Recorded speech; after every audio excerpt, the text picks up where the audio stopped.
Hello, I am Miguel with Guitar Lessons from Spain, and I am here today with Pavel Steidl. Hello. Hello, very nice to meet you, Miguel. Nice to meet you too. You studied with Štěpán and Milan Zelenka, the guitarists and composers, both of them. How did they affect you as a musician, and did they influence you on your composition? Well, Milan Zelenka started to compose actually in his much later than when I was studying with him. I remember that when I was finishing the study at the conservatory, that he started to compose, and he came very enthusiastic.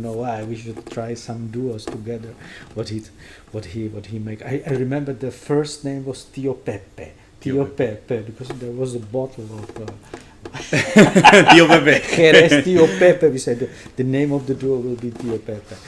And later, but I think his wife, Jana Obrovská, Jana Obrovská, maybe you know her name. No, actually I don't. No, sorry. Oh, that's very pity, because she was really one of the best composers of the 20th century for the guitar. Yeah, wow. And she won also competition in Paris in 1975, 76, I'm not sure now, but for the compositions, in Radio France, famous concours.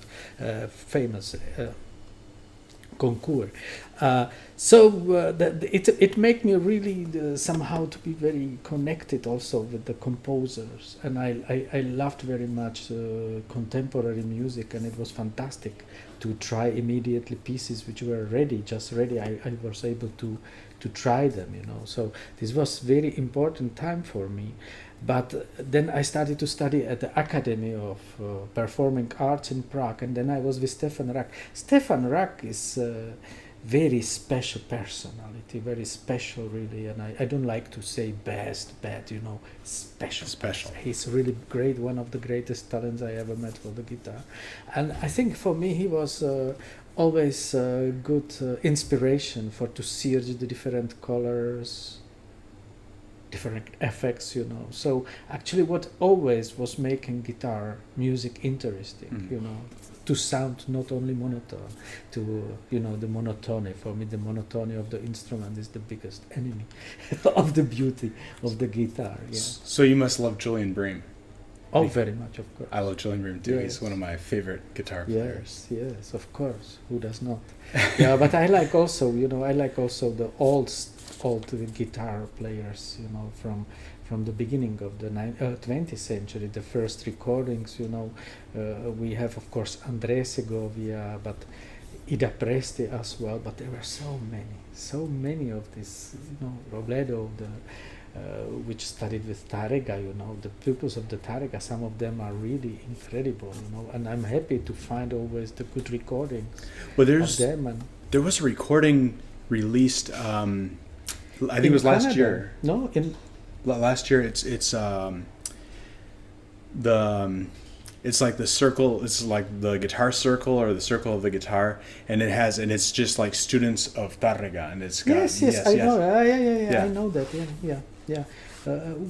They are coming from Toronto, from one company. Do Re Mi. Yes. I met the owner, and he gave me all of these recordings. So that's very interesting. To listen the style of these people, the ancient sound of the guitar, which I love very, very much. It's really interesting comparing Daniel Fortea's performance of Capricho Árabe versus Robledo. Yes. Her performance, because Robledo. Yes. Yeah.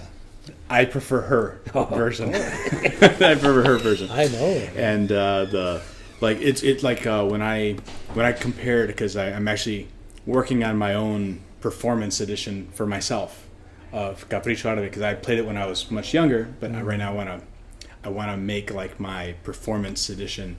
So I was actually going back to the recording and to hear what glissandos they left in and what they took out.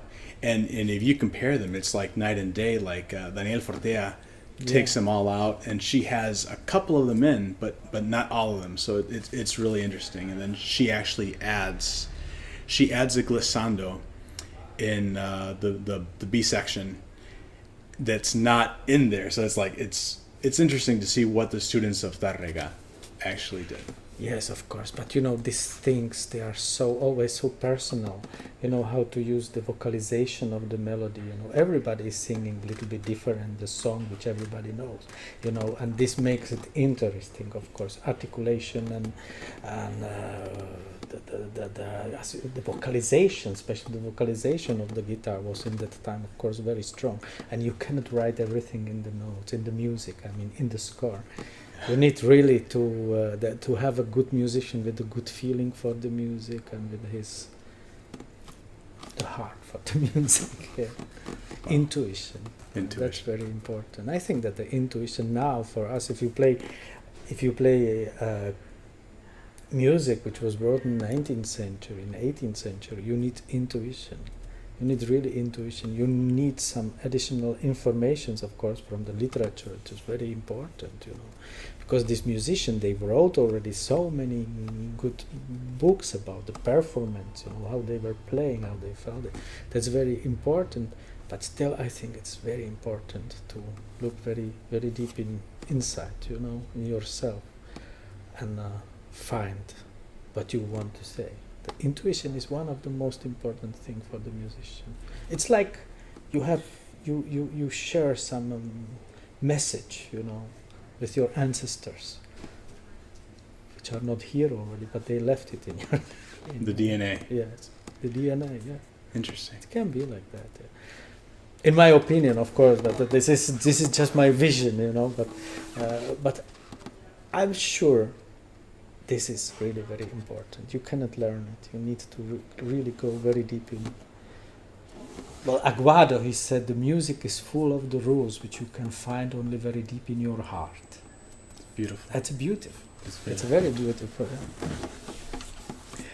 I wanted to ask you, what influences do you have, like, that are non-guitarists? Like, who do you listen to when you were growing up? I'm guessing it's changed as you've evolved as an artist, but who did you listen to instrumentalist wise, like Horowitz or other musicians that were influential in your sound? Yeah. You know, I have to say that for me were more important the singers. You know, I think that that to listen to good singers, you know, was. By the way, it was also always the recommendation of the great musicians like Karol Czerny of Beethoven, you know, the student of Beethoven. He wrote in his memories, you know, this recommendation: you have to listen good singers, because the singers actually that's the source of the music energy which you have, which can give you really so many informations. I was listening always, and I'm still listening.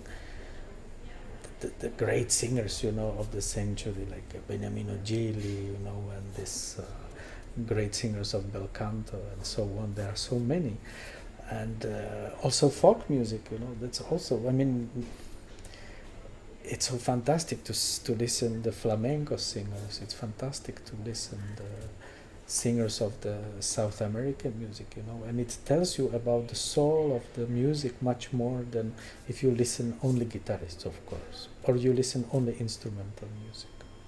Yeah, and of course Horowitz. Oh yeah, yeah, especially his way of the feeling, you know, this floating, this really flying, not touching the earth, you know. This style I love very much. Yeah. Anyone else? Any names that you can give us? Oh, so many. I really. I should also say that there were wonderful Czech piano players, you know, which are still alive. You know, Ivan Klansk. Maybe it's not very, very well known. The violin players. You know, that's. I don't want to say one name special. Okay. There are so many, and to say only one or two names, it should be not fair. Okay. I want to talk about your collection of guitars. You play on period instruments, and also you have replicas of instruments. I have also some replicas. Yes, But, because it's easier to travel with them, you know. Because this old instruments you see, they are fighting with the age, and this guitar is how old? No, it's 1828, so it's almost 200 years old. You know, and to travel with such a guitar, it's always risky. It's always risky. Yeah, so I have also replicas, but I have to say I have a good replicas, but still I like mostly to play originals. You know. do you think that the replicas of guitars, are gonna make a resurgence with performers, because you have a 1926 Francisco Simplicio, and then there's Andrea Tacchi, who's builder making nice, copy of Simplicio. You've got his student John Weissenrieder, who he has passed now, but he was making guitars that were copies of Simplicio and Garcia, and then Luigi Locatto, who's also Locatto, I know. Locatto. Yes, fantastic. Yeah. So Yeah, they can, and they are mostly very great quality, really great quality, and you can compare them with the Simplicio sound. You know, just I remember last year there came one very young guitar maker from Czech Republic. Petr Láska is his name. Petr Láska, it's very nice name. And he asked me if he can measure the Simplicio to make the copy. You know, he make fantastic copy. And this guy is just 28 years old. You know. wow. Well, I mean, there are so many young people. You know, we can expect really so many. We don't know what we can expect from them. Yeah, I think that what is quite important is that they get good information. You know, they get a good influence from the players. You know, and not only that the players wants to have instruments which are only strong and loud, you know, because the spirit of the guitar is somewhere else, right? It's also in the melancholy of the instrument. If you read the books about the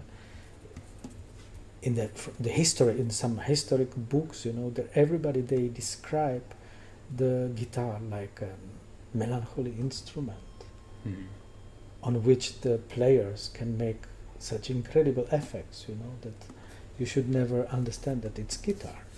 You know, these are the words which I'm using, the words of Hector Berlioz, how he's describing the guitar.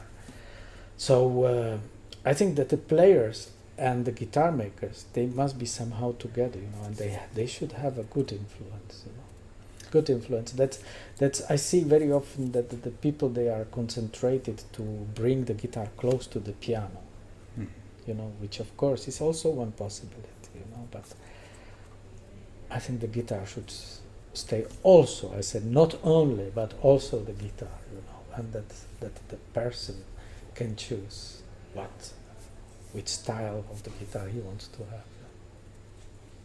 have. I totally agree with you. The whole guitar as an orchestra versus the piano, I totally agree, and I really love your performance and how you're playing period instruments and you're trying to get closer to the sound and the spirit of like before, versus guitars that scream. You know. Yeah, you know, but it's very interesting that it is mostly very deep in yourself, right? I was never thinking very much about how I want to do it. You know, it was just this, what I said again, the word intuition. You know? And just later I met the great musicians like Leo Brouwer, like Paolo Paolini, you know, Carlo Domeniconi. Well, Carlo Domeniconi is really much more